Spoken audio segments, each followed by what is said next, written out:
Welcome along to the Keith Andrews Show. We will be chatting, obviously, Ireland v Denmark, Ireland v Wales. We'll also catch up on a bit of a quarterly championship chat that Joe is really looking forward to. And in that note, Joseph has joined us again. I think this is going to be week 2 of 3 in a row, isn't it? 2 in a row. Is it 3 in a row? I think you're in for 3, aren't you? I'll tell What? you, some people get lucky. What? And then there's Joe. I'm thrilled to be here. Wait, That's not what you said in the office beforehand. No, it's true. It's an interesting 2 weeks to be here. Yeah. We could be sitting here next Thursday in the midst of a crisis, or things may be feeling a whole lot better. We didn't want to start the show in that kind of Or way, did we? Or I said we could be feeling a whole lot better about the situation. Or we could be the exact same, which is a little bit Unsure and yeah. Before we start, I'd like to congratulate my co-host today, Mr. Joseph Malloy. You won a little award last week. Yeah. Unfortunately, I couldn't be... No, hang on a minute. No, I wasn't invited. That was it. That was a small difference. Congratulations. Thanks very much. Cheers. Yeah. Good night. Yeah, it was great. Yeah, it was good. Was it? We're all getting a bit sensible, you know. Really? These What time was bed? It was about 2:15, but I was up at 8. I was out the door. I was gone. Really? Yeah. Yeah, probably to Mount Juliet. These things... No, I wasn't actually. I wish. These things, you know, it's 800 people who work in radio. Imagine the amount of just people talking over each other. Imagine the amount of people who like the sound of their own voice. Just the sound of chat. It was a good night, though. Yeah, it was a great night. Yeah, it was good. Good. Okay, and you beat Nathan again. Which was the best part. Yeah, Winning the thing is fine. It's actually Nathan having to go, congratulations. And You just really seeing the like look grip deep in your his hands eyes. strongly, or No. It's because it's a congrats. Floppy? Yeah, floppy. never And floppy just- like the Carlsberg ad? It's the look deep in the soul Yeah. that makes me feel happy. All right, moving on. Come on. Stop this. Right, so Denmark, Wales. I think we need to kick off with the conversation we just had in the office. Been a relatively good week, build up, Yeah. fairly low key. I was in agreement, and then you came along with your bag of grenades and went, but Well, I didn't. I was actually going to come in and say I think they've managed the week very well from a media point of view, because the last number of weeks have obviously been a shit show on a number of fronts, and I was curious to see how they would handle this week. And often we get Martin up one day and then Roy up another day and then maybe another bite of the cherry Martin on the day before the match, and then various players. What they decided to do this week, which maybe wasn't a bad move under the circumstances between Harry Arter and Declan Rice and various things, was just yesterday, the day before yesterday, it feels like the days are passing quickly, the day before yesterday, an open training session at the Aviva. Kids come along and they put up a raft of players, some of them embargoed, it would bleed out across the week. But just Martin do his 10, 12 minutes. You know, last week he had the nonsense of being doorstepped. I mean, he had to be doorstepped. The journalists were doing their job, news had broken. But that whole mess over the Declan Rice thing, we were live on air as it was all kicking off. So it's just messy. So this week was much cleaner, and they weren't all over the back pages. They haven't been all week. It's been a nice, quiet week. And I thought, that's good, you know? And then I was looking at the Irish Independent website. They went back and looked through the Roy Keane interview done in the last week or so on the Nottingham Forest television station. the Crybabies interview, which got all the headlines. And it made headlines for the Crybaby situation, but they dug out quotes which I don't think sit brilliantly, you know? So it's Roy talking about his prospects managing going forward. The standout line is, well, in fairness to him, he says, I don't network in terms of looking for a club job. He says, I just focus. Surprise you? No, I would think he would see that as a bit dishonest. So I don't think he does do that. I think he would see it as a bit sleazy to be shaking hands and rubbing shoulders with the hobnobs. I think that wouldn't be his bag. I genuinely don't. No, I agree. So he said, the idea that I'd be looking at a club and thinking I fancy that one and networking, I wouldn't do that. He says, I focus on the job at hand, and that's a big one with Ireland. And you think, that's great. Agreed. Exactly what you want to hear. His next line is the one that's made headlines today, but hopefully soon, and they're the two key words, hopefully soon, I'd like to become a manager again, and we'll see what happens. It's just about getting that offer and the challenge that will rock my boat. Now, maybe in Roy Keane's world, soon means after the next 2-year campaign. In my world, it means imminently. Come and get me. That's how I would interpret that. I don't think it's great. It doesn't sit well with me. I don't think he should be saying hopefully soon on television. Like, how that's markedly better than not networking I don't know. You're going on television and you're saying, hopefully soon I'll get a job I like. This is similar to Martin, and I know a lot's been made about performances, the last two competitive ones in particular, which we're going to get stuck into with the Denmark and the Welsh game on the horizon. But it's a similar story with Martin with the Stoke saga from January. And that was one of the biggest things that didn't sit well with me. The fact that we'd all been suffering from November through Christmas. This comes out in January where Martin's flirting with the idea of going back into club football, which it has to be said, at the time was his prerogative, but it was the whole silence from the FAI, silence from Martin, and even the way it eventually got dealt with didn't leave a particularly nice taste in my mouth. Yeah. So you don't want to hear this, in all honesty, from Roy, do you really? Because they've only signed a contract a matter of months ago, and everything's not rosy in the garden. So we don't want their assistant manager with one eye potentially off the ball looking at a club route. Certainly publicly. Yeah. I have no problem if Roy Keane is privately with his family saying, look, or even with Martin, look, if something good comes along, I'm going to go. You know, and we saw the Aston Villa Which was probably the plan right from the off. Totally fair enough. Comes back in, reinvents himself to a degree, in the spotlight, gets his press conferences, which get a lot of coverage. So he's constantly in the headlines as the assistant manager. So we always kind of knew, but it's the time, and you've hit the nail on it, saying it publicly. He knows the game. He knows how this works. This is like sending an email to everybody saying, if you're looking for a manager, I'm interested, I'm ready to go. So, you know, it doesn't leave a great taste. It's not a massive issue. I don't think it affects what's going to happen on the pitch at the weekend. Most of the players may not even see this story. It's just when you think about how you want the manager and his assistant to carry themselves in the job, you would like to feel they are like James McLean. You'd like to feel they are in this. And to quote James, you'd have to put a gun to their head to stop them turning up for the next 2 years. You'd love him to say there, we're in this for the next 2 years. The reason we stayed, the reason we didn't take Stoke is we are in this.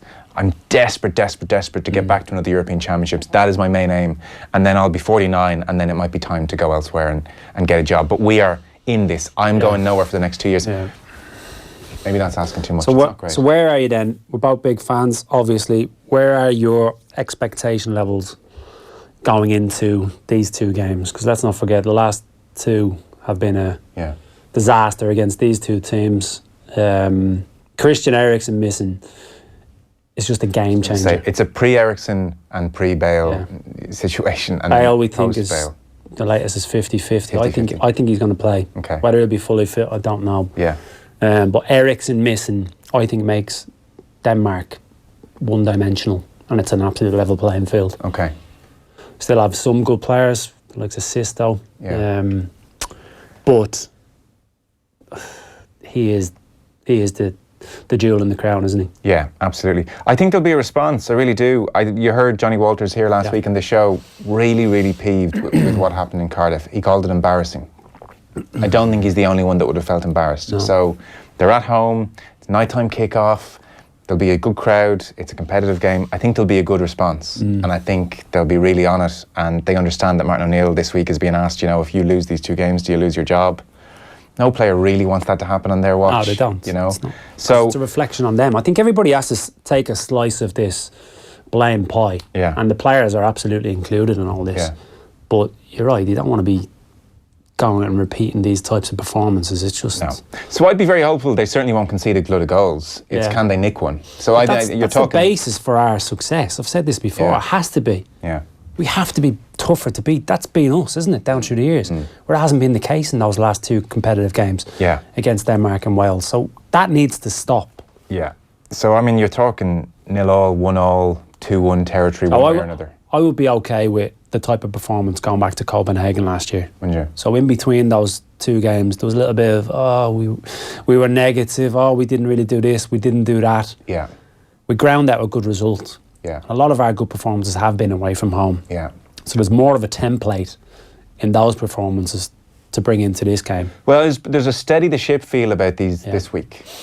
In Copenhagen, maybe there were greater expectations and there was more on the line. But given everything that's happened, this week has the feel of we need to settle things right down. Yeah. And if 2 drab 0-0 or 1-0 draws is what it takes just to quiet everything down, then so be it. Because it was very interesting in the press conference, O'Neill was asked twice, if these 2 games don't go well, is your job at risk? And he answered the follow-up question by saying, well, look, in fairness, when the Stoke thing came up, I turned it down because I wanted to get involved in the campaign. The campaign starts in March, you know, and I'd be, he didn't say it, but he was basically intimating, I'd be pretty peeved if I've passed up on a club job and not been allowed to do the job that I've stayed to do, which starts in March, as much as this competition is another legitimate route to the European Championships. So I think he will view the next week as, let's steady the ship, let's not concede goals, we're unlikely to top this group anyway at this stage, and so let's just head into March feeling a bit better about life. And I think that's fair enough. Yeah, and look, results are one thing, but it's the manner of the performances that hasn't been sitting well. Yeah. Let's be honest, like we have no divine right to be beating these 2 nations because they have got, when everybody's fit, better players than us. I truly believe that. But you can't be losing the manner that we've lost in the last 2 games, so that needs to stop. So do I think his job is in the balance? Probably not. I think he's still got a decent relationship with the FAI. I don't think they're going to be gung-ho in terms of how they make the decision. They'll weigh things up, but obviously the financial implications would certainly play into that they've only freshly signed 2-year deals. It's very expensive to get rid of them. The whole team will be a huge outlay, which we cannot afford. Especially without Dennis O'Brien's backing.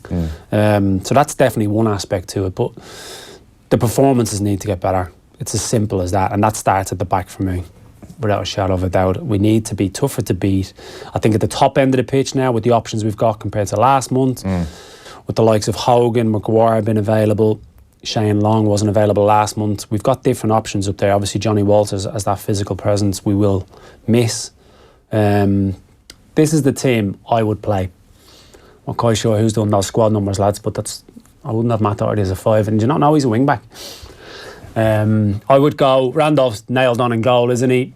I would go, it's actually wrong, I wouldn't go Keogh, I would go John Egan and Duffy as the centre-half pairing. Are you telling me that your team that we've put up is actually not your team? There's one difference. Okay, so you've John Egan in for Keogh? Yeah. Okay. So I would put him up. So it's a balance of who's playing well at club level, who's confident, and also who's been performing for us. So Doherty, obviously in Seamus's absence, for me is a no-brainer. Goes straight in ahead of Cyrus Christie. One thing on Doherty, O'Neill was asked about him during the week, obviously, and certainly admitted he's in good form. He said the problem maybe has been for him is that he's been predominantly a wing-back, which is obviously slightly different maybe to a right-back in a 4-4-2 or 4-3-3. I can't think there's that big a difference. I think he'd figure it out fairly quickly, no? Is that a legitimate, but is it a big enough barrier for him to be in? No, it's not a big enough barrier. And like we've said this before on the show, that maybe his face just doesn't fit. I've heard Stephen Hunt speak about him before, about he's played with him, he knows him quite well. Maybe his demeanour and his casual nature, laid back way doesn't sit well. I think he's also said he's not the best trainer. So how do you impress when you go into a squad? Obviously it's in training. I've played with players down through the years that have, Saturday 3 o'clock, bang, come to life. That's becoming more and more rare because you could get away with that years ago, whereas now you can't. Wearing the gloves, I don't think sits well with certain people. Well, O'Neill said it to him. Yeah. So there's that aspect of, is there a little bit of friction? If you go purely on performances and who's playing well, we said it last week, who's the players that are banging form? He is the player banging form. He's just won the Player of the Month. The last Irish player to win that is Robbie Keane in 07. How long? 07. Yeah. Does that not say a lot? We've only had He's won ahead of Hazard, for Christ's sake. We've only had 4 players of the month in the Premier League era. Have we only had 4? Yeah. Which is, how have we only had 4? Shay Given must have been one, was How has Dennis Irwin not won a few? But then again, you can see how Dennis Irwin wouldn't win a few. He's just 7.5 out of 10 every week. Every week, yeah. So I presume Doherty's in, even for Martin O'Neill. I know that's your team. I presume so, but Cyrus Christie is off the back of a terrible performance. Admittedly, he got O'Neill out to try. O'Neill defended him. Did you like that, by the way O'Neill got involved and bit back at Alan Shearer? I like the fact that he protected his player and backed his player. Yeah. I don't think there's real need? Did he get asked the question directly about Cyrus and the way Alan Shearer to go? Took him to shreds on Match of the Day? I would think so, yeah. I would think so. Well, then he's probably within his rights to mention Alan's managerial have record. a little bit of a dig back. I thought I was fine with it. Look, you put yourself out there in the media, you've got to take a couple of jabs back at certain stages. I'm anticipating a few. You're due a few. I am due a couple of jabs. But he has to play. Okay. Right? So centre half, Duffy for me, nailed on. He's just our Richard Dunn now. Yeah, no, Duffy's a no-brainer. Why John Egan over Keogh? All right, so Keogh, I thought last month played very, very well. He's playing against Poland on the right-hand side of a three centre-halves. He's playing very well for Derby County.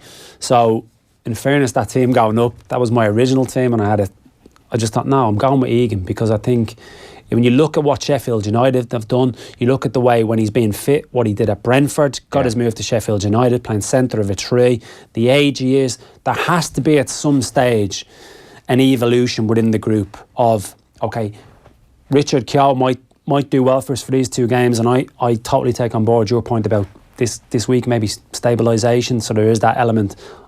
I think Egan's ready, and he deserves a crack at the whip. And I also thought he did well last month. And he's brave on the ball. He's not afraid to demand the ball and organise and orchestrate from behind the ball. Okay.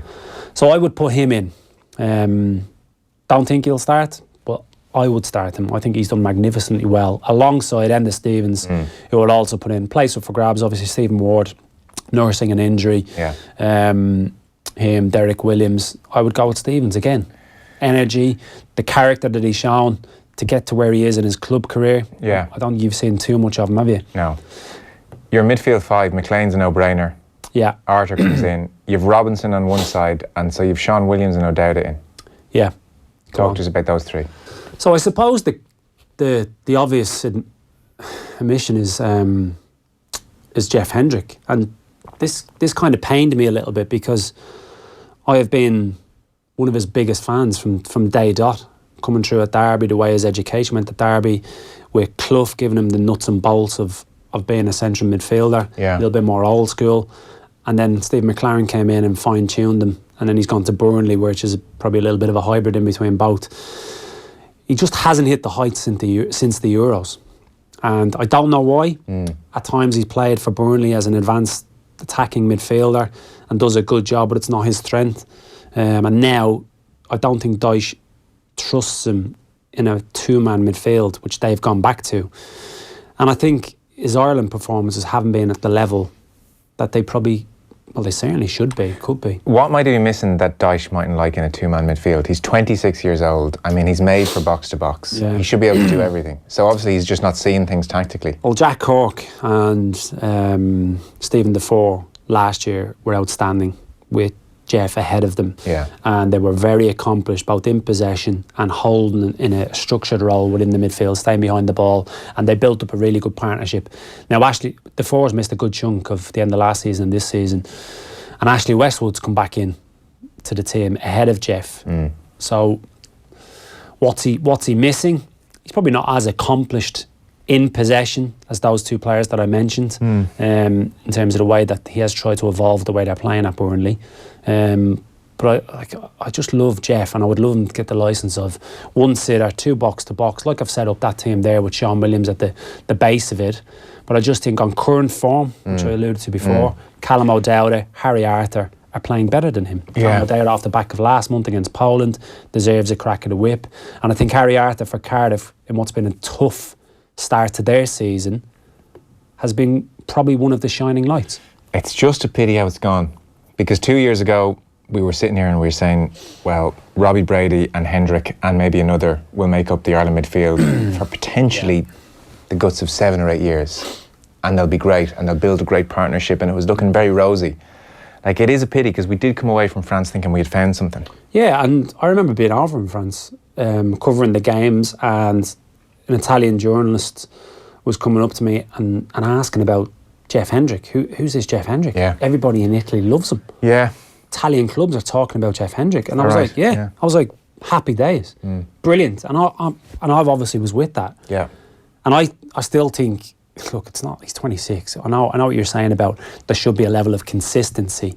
But I also think there's an element of when they go from club form and club tactics, which we're going to touch on in a little bit, playing in central midfield and what they're going to do and not do. There's an element of, initially after the Euros, I thought it was he's feeling the pressure because he's been thrown into this new dimension of you're one of our new leaders. Maybe he struggled to deal with that. Then the move to Burnley.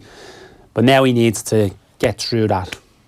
Me and Kev spoke to him on the show shortly after the Euros, and he was saying that just before the tournament, he hadn't been playing brilliantly either, actually.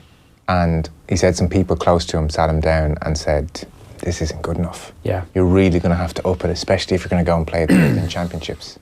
I remember him down in Turner's Cross. He wasn't good. No, he really wasn't. And he was getting back up to speed, and I think that might have been, you're right. But he had people had to sit down with him then.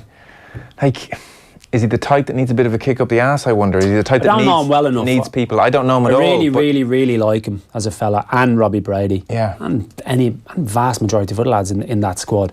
But I do really like Jeff Hendrick, and I don't know whether it's a shake. I don't know whether it's the arm around the shot. I don't know him well enough to know what he needs. Obviously, I don't either. I hope he gets it back because I am a big fan of his. Yeah, but it was just notable that he did say that someone gave him a bit of a talking to before the Euros, and it really just got him in the right mindset. And you just wonder if the right few words could unlock something, because I don't know. He popped up in those championships. Remember the Sweden game, and he's bashing one off the post, crossbar, and he's up and down. Outstanding.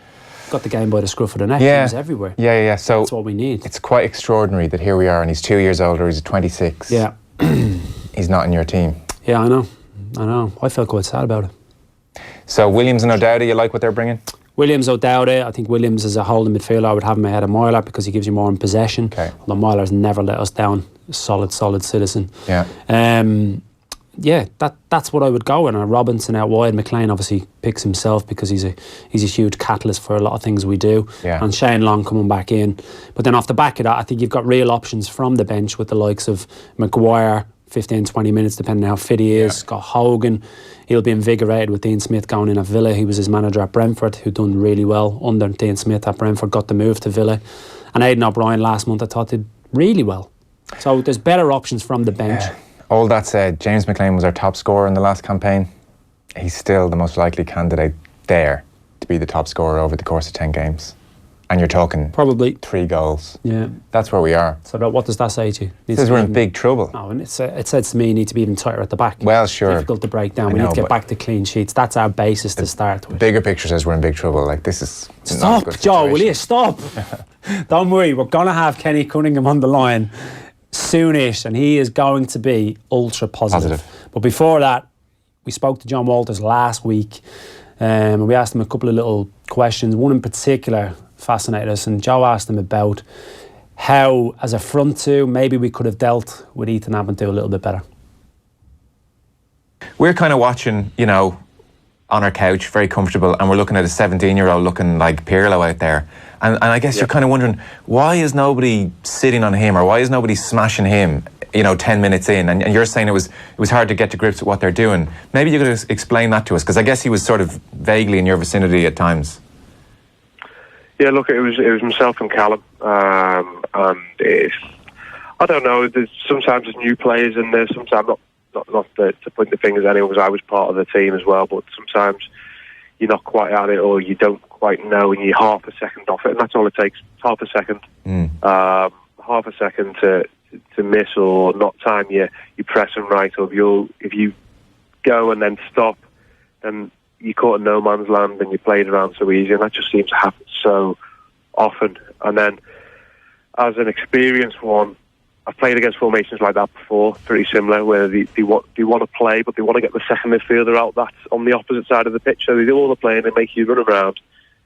Chelsea used to do it a few years ago, and they want to get the second one out on the other side of the pitch with the full-back pushed high on and the winger tucked in. Yeah. So they almost make a 3v2 against your left-back and the left midfielder almost. So as a striker, as you're playing as a two, you should, I know this through experience, ignore them keeping the ball off the keeper, the centre-half, go and stand on the second midfielder. That's the one they want to get out. And if you leave the centre-half to bring it out, I know centre-halves are better now on the ball, but if you leave centre-half to bring it out, they're the ones that you want to bring it out and play either straight pass into the field or try and do a 50-yard diag and lose the ball. Yeah. So it was hard getting that across on the pitch. In a half time, he tried to say a bit more, but when you're that many goals down, you're chasing it as well. You want to get something. In the end, you almost don't come out, stay in your own half because you don't want to get beat by any more. It's embarrassing. No more goals. But then there's obviously people pay to come and watch you, so all the fans travelled over. So you don't want to just be sitting in your half, and it's embarrassing to be doing that as well. So that was Johnny Walters last week, and clearly frustrated. Used the words Joe embarrassed. There was an element of, okay, a Ryan Giggs side, how are they going to set up? Can't really take into too much the fact of what they did in friendly games. So there was an air of, okay, let's have a look at what they're doing. Within 5 minutes, it's fairly evident they are playing an expansive 4-3-3. Mm-hmm. The front three, very, very narrow at times with licence to roam. Gareth Bale going into different areas. Now, I suppose the point I want to get onto here is Ethan Ampadu, after 5 minutes, looked like a Rolls Royce. This guy. Yeah. So he's the holding midfielder. Yeah. We're playing a compact 4-4-2. Yeah. And John made the point, on the pitch, you should be able to adapt. Now, sometimes it's easier said than done because the game's going on 100 miles an hour. Yeah. You're doing one thing as a front two, your midfield's doing something different, you're not singing off the same hymn sheet. I felt it was fairly obvious. But again, easier said than done, sit up in the stand commentating on the game. So they were constantly getting out. The reason they were getting out was because the two centre forwards, which was Callum Robinson and Johnny Walters, were stuck in between. So it wasn't as if they weren't putting in the graft. Yeah. Likewise behind them. But what was happening was, as the ball's getting transferred, this was happening. He was coming into pockets because the midfield two for Wales were basically occupying our front two. So he was having the freedom of the park. So the midfield two for Wales stayed up. Yeah. Occupied our two. Occupied our two of Conor Hourihane. Yeah. And Jeff in the centre of the park. So basically, he was playing in between our front two and our centre midfielders. Freedom in the park to get on the play and dictate proceedings. Yeah. Now, at club level, which I alluded to before, if this was Burnley, this is what would happen, in my opinion. Or this is one way that you can stop that. So as a front two, you work in tandem, 10, 15 yards away. Ball's in the left side centre half.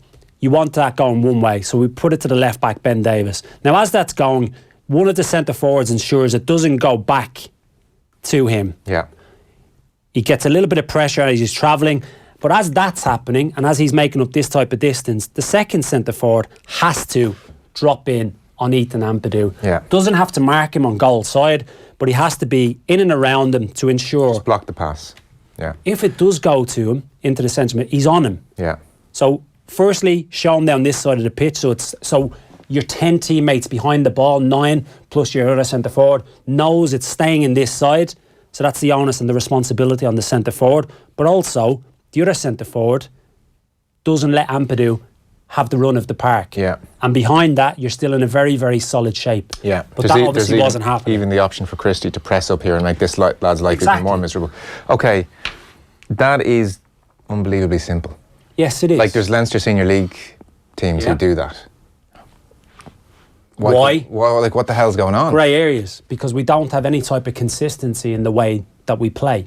So we need to have, as soon as you come into a squad, this is how we play. Okay, you can get fine-tuned from game to game depending on the opposition. Yeah. But these are basics. These really are basics. And what doesn't help, I suppose, is going from 4-3-3, 4-5-1, whatever way you want to call it, one sitter, 2 sitters and a 10 when Wes was playing, to a 4-4-2, which we played, and Callum Robinson, John Walters playing together for the first time. And what were Robinson and Walters doing? They were caught in between. So the ball was getting recycled. They weren't getting enough pressure because of the distances weren't right. But you have to give Wales credit. They made the pitch as big as possible. Yeah. And they also dropped really deep.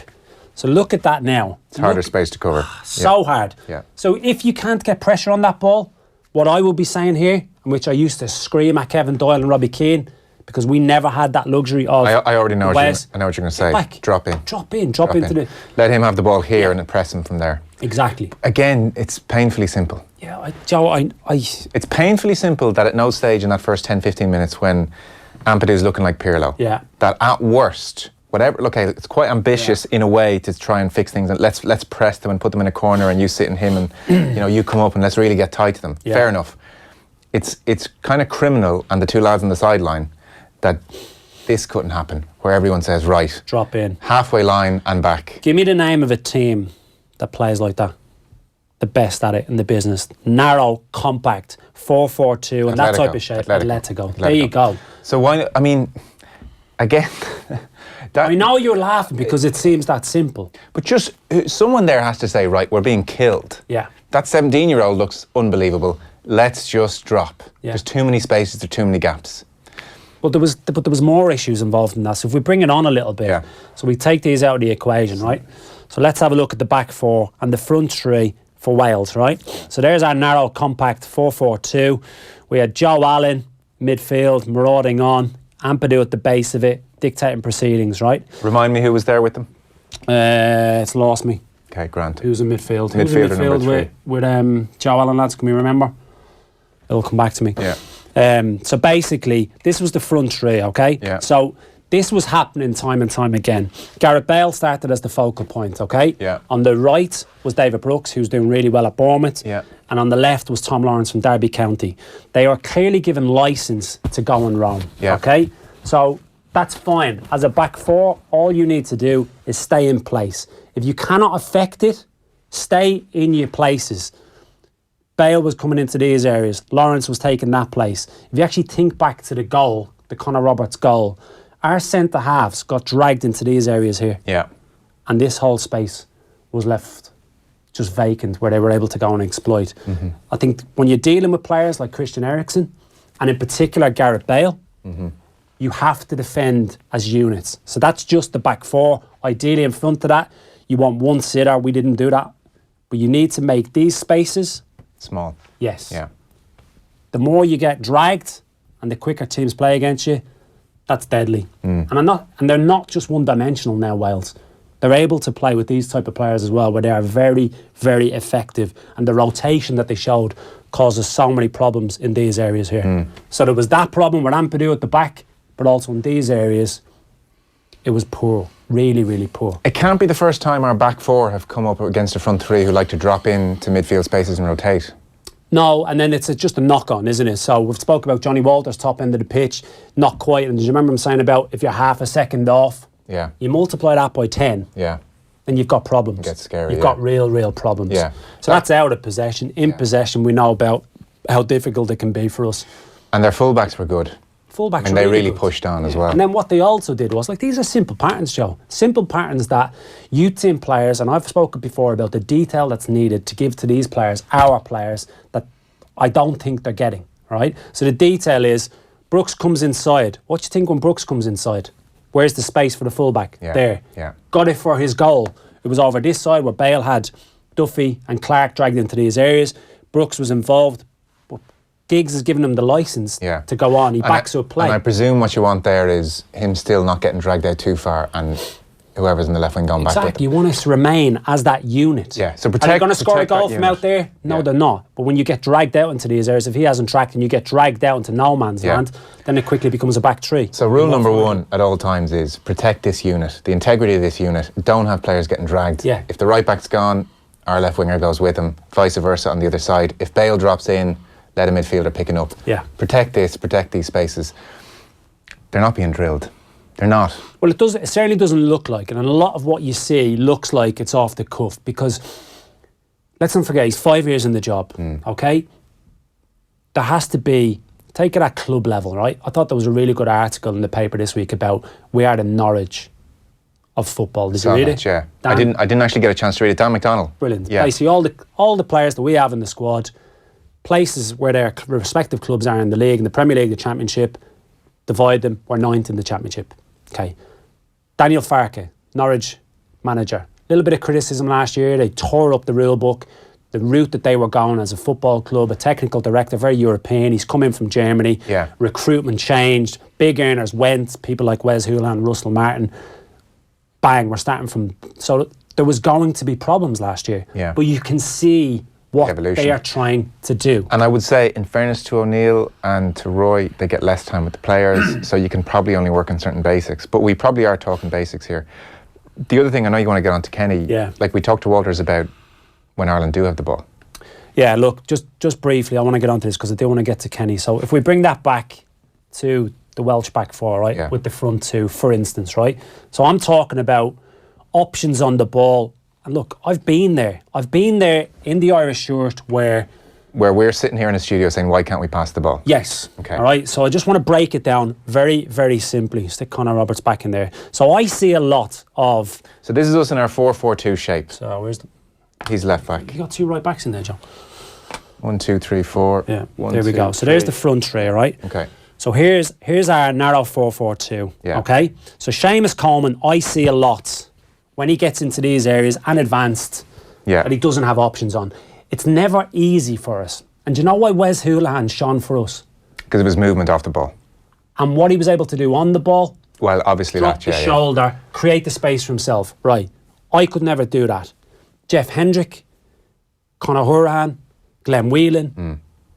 Most of the midfielders need options to pass to. Seamus is able to, when under pressure, if he doesn't have that option on, to manipulate the ball, drive in his little meandering way with power and pace, and create that time for himself. So then the picture opens.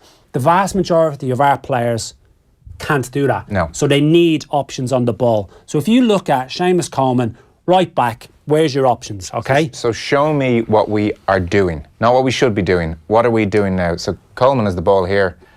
I don't think he knows what he's doing, realistically. The left back. You don't think our right winger? Our right winger won't know what he's doing. If he cuts the ball off to the line, the Welsh winger, does he move again? Our midfield, is there any type of movements where one runs off and one runs in to receive the ball? I don't think so. Okay, I would say that shape you have us in now, 4-4-2, Coleman has the ball.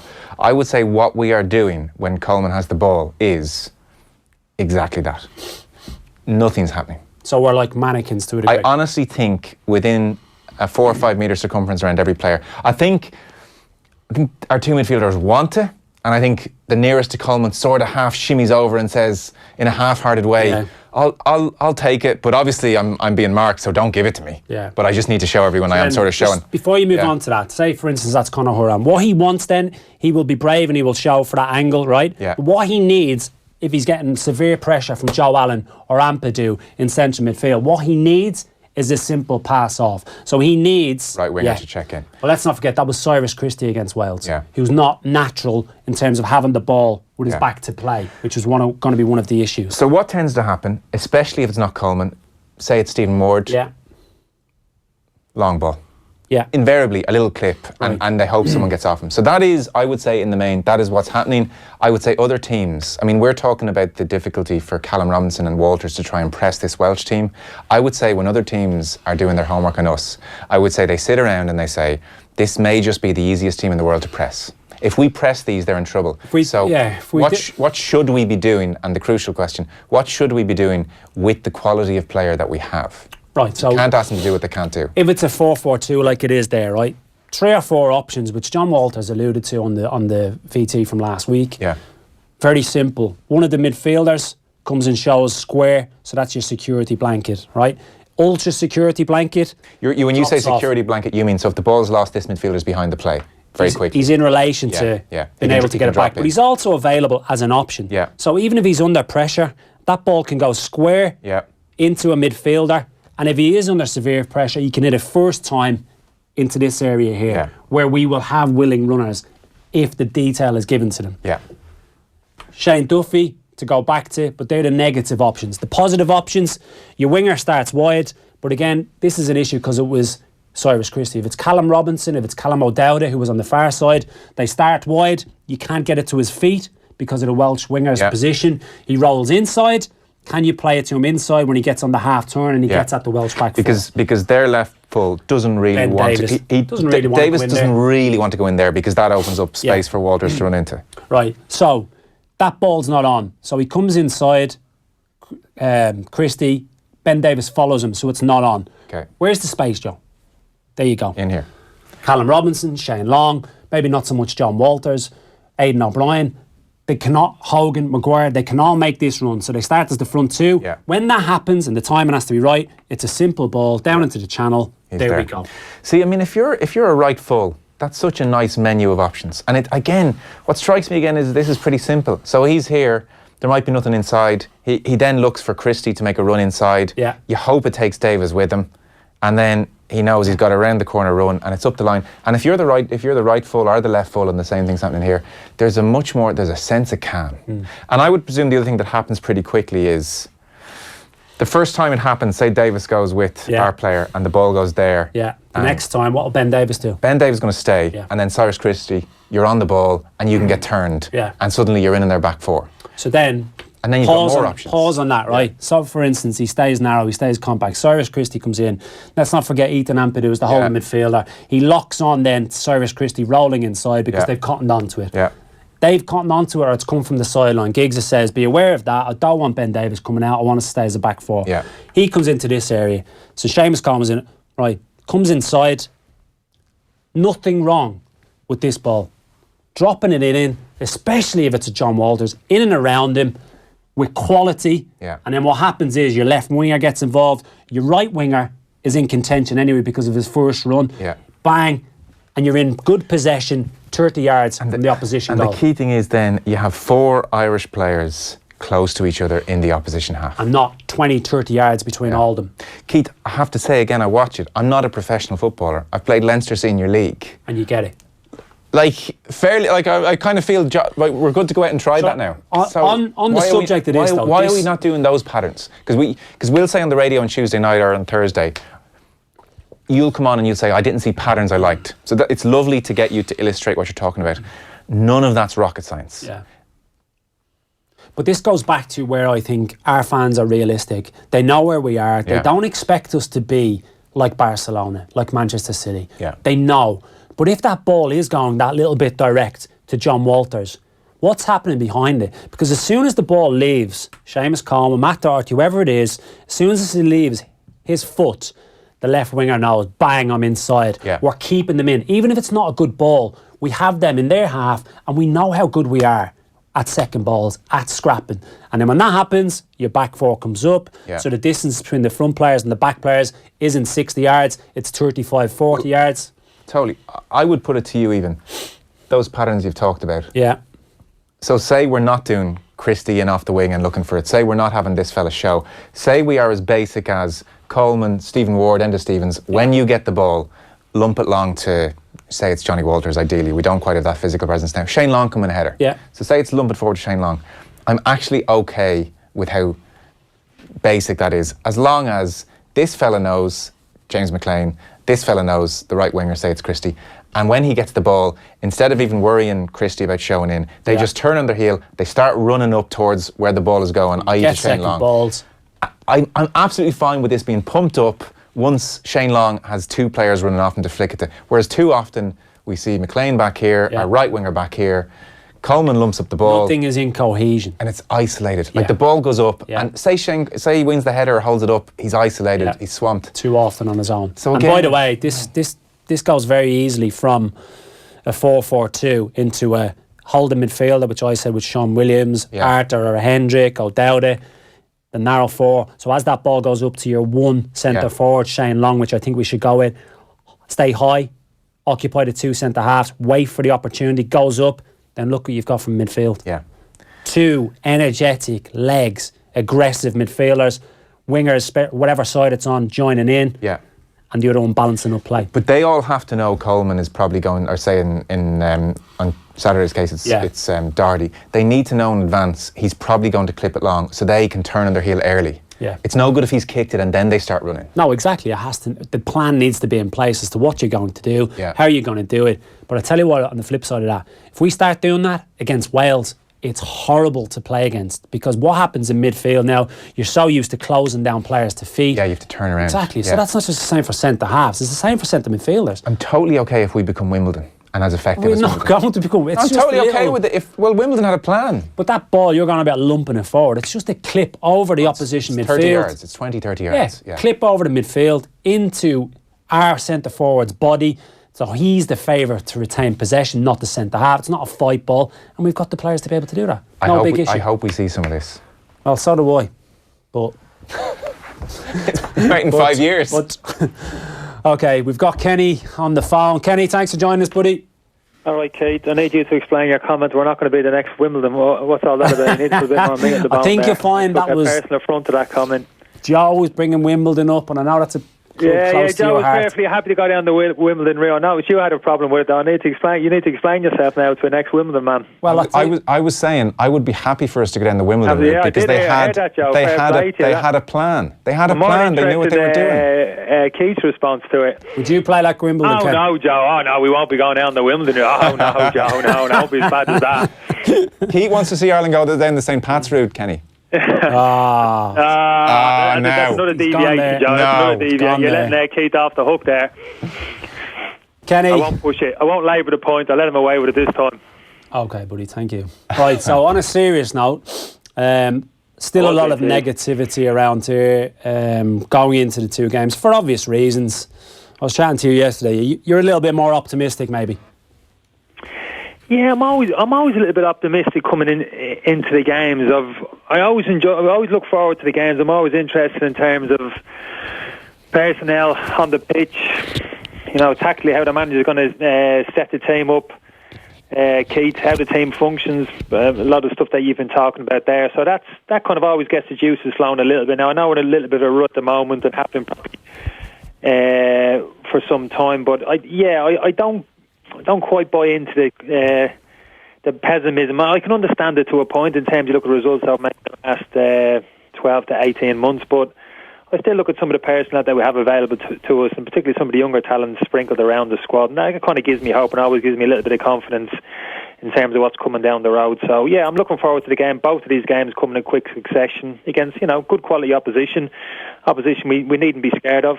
So yeah, I'm looking forward to how the players acquit themselves, and in particular how Martin sees it and how he sets up the team, because over the course of the summer it looked as if he'd made a conscious decision to commit himself to kind of 3-5-2 formation. We saw it at Turkey, we saw it during the summer, the two games, and having invested so much during those games in terms of the system, I was surprised he kind of rolled it back again and played the way we did against Wales. I've no problem with the 4-4-2 formation. In a lot of respects I think it suits us, but having played a number of the previous games with the kind of 3-5-2, and as I said, having invested so much into it, I was surprised we flipped back to the 4-4-2 formation against Wales. So again, it'd be interesting to see how Martin sees it over the next two games.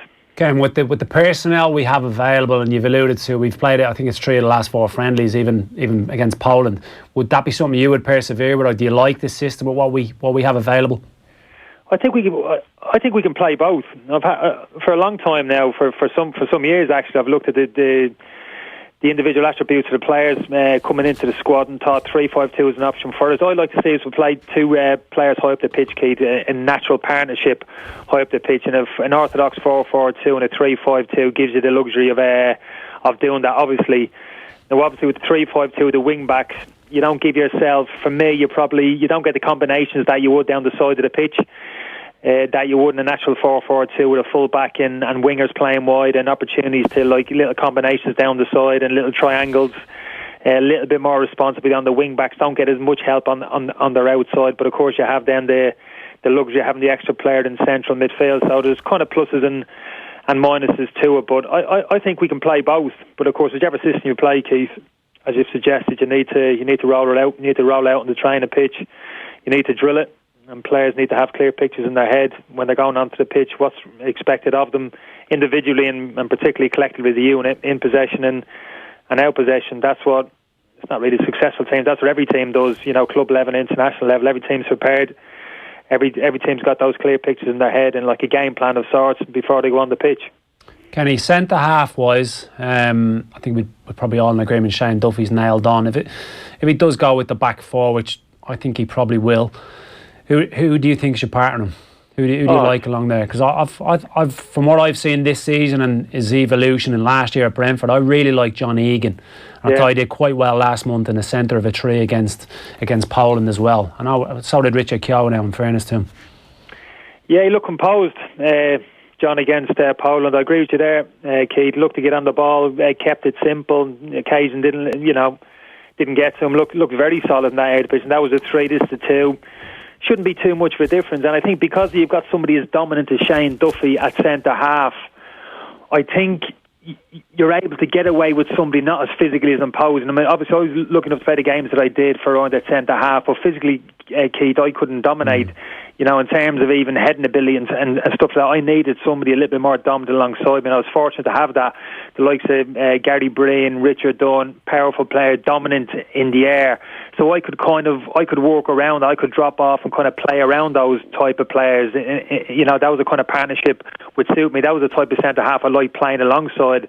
So with somebody who's physically dominant and early, particularly with Shane Duffy playing there, you don't necessarily have to be looking for a 6'2", 3", physically imposing, necessarily centre half to play alongside him. So he's got some options there, like Kieran Clark, obviously. Darragh Lennon, I think, has done no harm, hasn't put a foot wrong. Derek Williams is an interesting one for me. Played against France. We haven't seen him since, but obviously he's playing in a 3, kid. You probably know better than me at Blackburn. I believe he's played in a 3 across the back and in a left back position. Well. Wouldn't mind seeing a little bit more of him because he acquitted himself quite well against France, although it was a difficult game for the team as a whole. And Longy as well at Burnley. So we've got some good options there, Keith. I wouldn't be overly concerned about any one of those players. I'll be happy with any one of those players that I've mentioned. Richard Keogh as well, his experience to play alongside Shane, that wouldn't be an issue for me. On the other end of the pitch, Ken, when we look at last month, no Shane Long, no Scott Hogan, no Sean Maguire, Johnny Walters was available. Unfortunately, he's not going to be this month. Aidan O'Brien coming into the Poland game, scoring, doing really well. Now, not always in the team at Millwall, but he certainly shot to prominence with them over the last 18 months or so. Even there, when you were talking about the combination play and a 2, is there 2 there that you'd like to put together potentially? Yeah, I think there's a couple of potential. Just because they haven't had game time together, there's always that question mark, Keith. Callum Robinson has come in, Keith, again, coming in difficult circumstances. Hadn't seen a huge amount of him play at Preston, but the small amount of time he's in with the squad, I like what I've seen with him. Hasn't been a huge amount of involvement in the game for obvious reasons. We found ourselves on the back foot and dominated in a number of our previous games, but I like what I've seen from him. He looks a good athlete, moves well over the ground, technically looks a good touch, like good body language in terms of confidence, how he carries himself, seems to have a good eye for the game, good picture in terms of what's around him. So initial kind of perceptions of him have been good, so I'd like to see him potentially get another start. I mean, Shane, we know exactly what we get from Shane Long. I mean, there's an argument there for one of your more experienced centre forwards, Shane, alongside another, whether that's Callum Robinson or Sean Maguire coming back from injury. He may not get a start, maybe under orders from Preston. We probably see him at some point in more of a cameo role. Aidan, like you said, acquitted himself very well, ran the channels, wholehearted player, got himself a great goal, got himself into the right area. And it's the type of goal, Keith, you've touched upon it with Joe, in terms of when we do get a bit of width into our team. Against Poland, there was Callum O'Dowd on that particular occasion, although left foot and getting himself down the right-hand side, chopping it back onto his left foot. And it wasn't overly complicating the game, Keith, you know what I mean? It was just chopping back onto your left foot, good quality delivery, beating the man at the near post, but putting the ball into a good area and just getting people attacking the space. That's exactly what Aidan O'Brien did. And that's not easy to defend against. It's simple football, but that's tough. And I know as a centre-half to defend, they're good quality deliveries from wide areas into those type of areas into the box with people attacking those areas who are brave and prepared to put their head on it. That's not easy to defend against. So again, I think that's potentially a strength of ours. So if Martin continues with the 4-4-2, I've no problem with that. If we can get a bit of width into that team, whether it's James McLean, Callum O'Dowd, are really the two who stand out in terms of wide midfielders, Keith. We've a lot of kind of central midfielders, maybe number 8s, holding midfielders, but not too many players who offer you maybe natural width in those wide midfield areas. Maybe Callum Robinson could maybe offer a little bit in a wide midfield role, but I'd love to see us get the ball forward as early as possible. A bit like you were talking there, Joe mentioned today, he's no problem with that. I've no problem getting the ball back to front early. Good quality, the better the quality delivery, the better.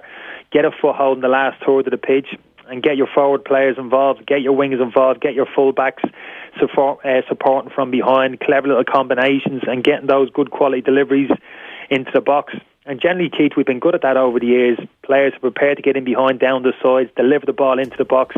And we've always had centre forwards who are brave, good headers of the ball, who attack the ball into the box, totally committed. John Walters, Shane Long, James McLean attacking that back post. Really dangerous when we can get any type of good delivery into the box. So, as I said, whether we'll see that formation, I don't know. If we do, that's the type of football I'd like to see with that particular formation, because we can't pass teams to death in the central area of the pitch, really, you know, with a midfield two, predominantly against in opposition three. There's no point in playing in there where you're outnumbered. So you look to beat the press, you look to get it back to front as early as you can. Absolutely nothing wrong with that whatsoever.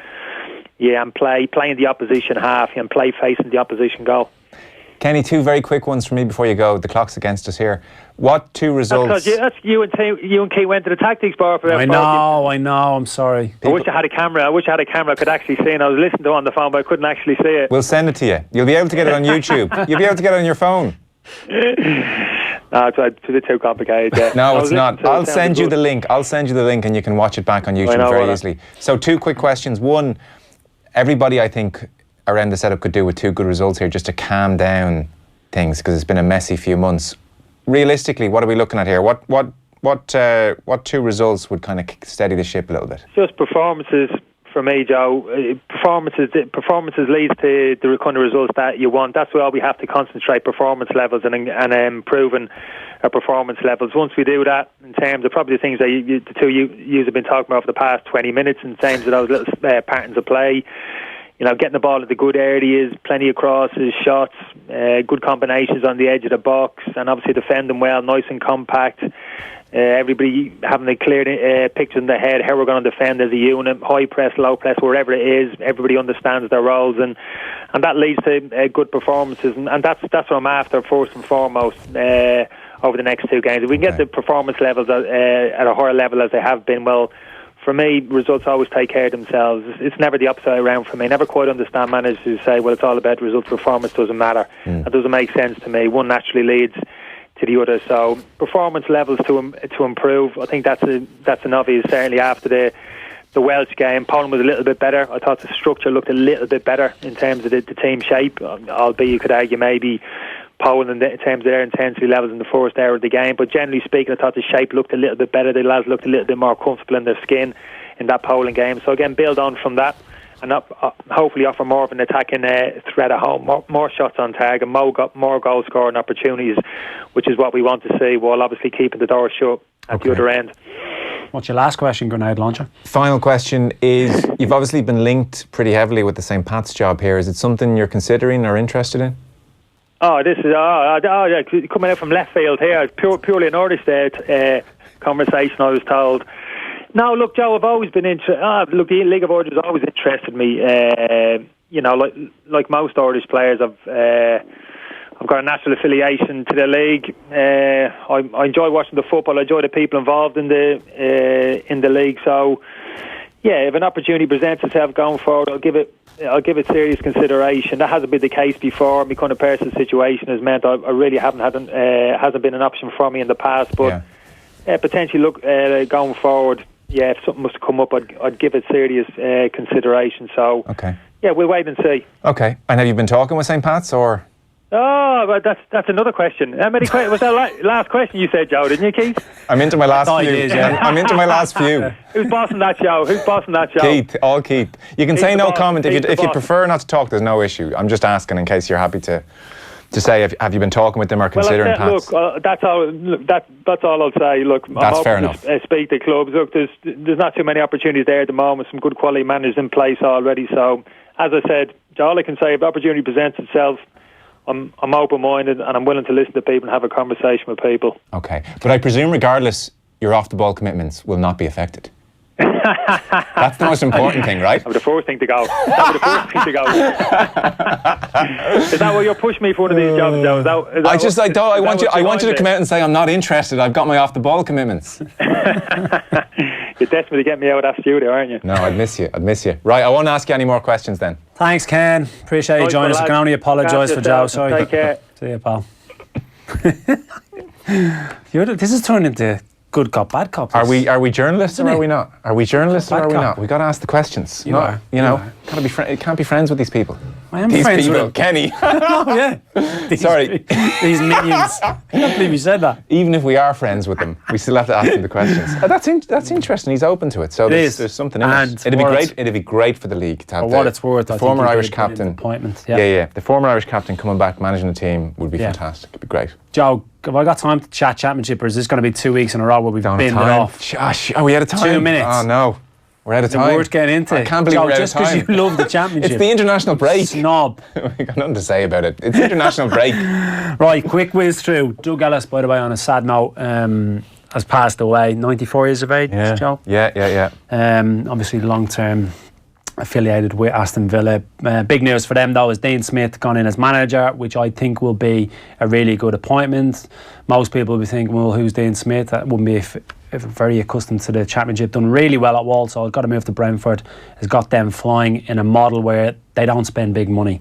Now Villa have spent some serious cash in the last few years, which has ended up getting them into this type of trouble. Very, very good appointment for them, and I know John Terry's gone in as part of the coaching team. So I think it's a good appointment for them. Yeah, I would imagine they will push right up the league. Where are they? No need to tell me, Keith. You're an egg. You're such an egg. Oh, where are they? Where are they in the league? They're 15th. Look, it's so condensed, the league this year. I genuinely think for the first time in years and years, it's wide open. Okay. Like, if you look at Stoke as well, just above them in 14th, won the last two in a bit of a tricky position with Gary Rowett going in. Didn't start the season particularly well. It seems to have got them going.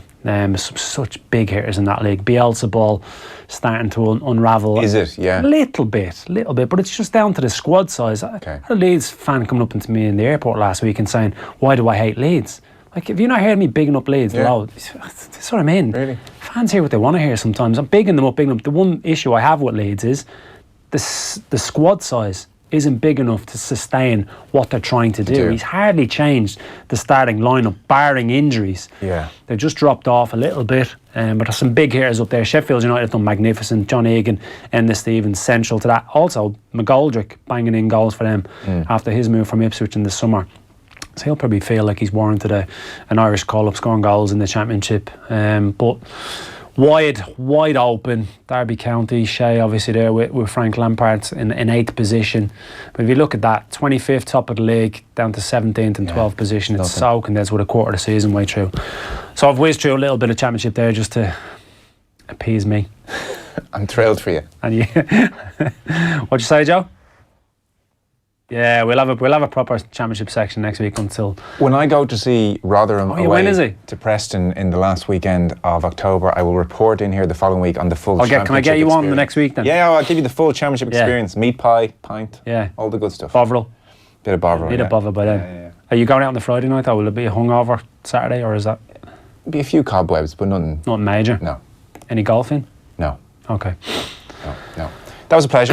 Yeah, enjoyed it. Whiz through as usual. Fingers crossed for the next... Yeah, no, I mean, because you're sick of the negativity and you'd like things to pick up again, and everybody's in a better mood when the Irish team are going well. It's great that Ericsson's out. I do think we'll see a response. I think there will be a response to the Welsh game. Generally, Irish sides have done that. So, if it goes belly up for whatever reason, then it's a very serious situation. But I don't think that'll happen. No, I expect some kind of performance, and I definitely don't think it'll be the same outcome as the last two games where we faced these two nations. But thank you for coming in. Certainly. Where's your award, by the way? You didn't bring it in. Come on.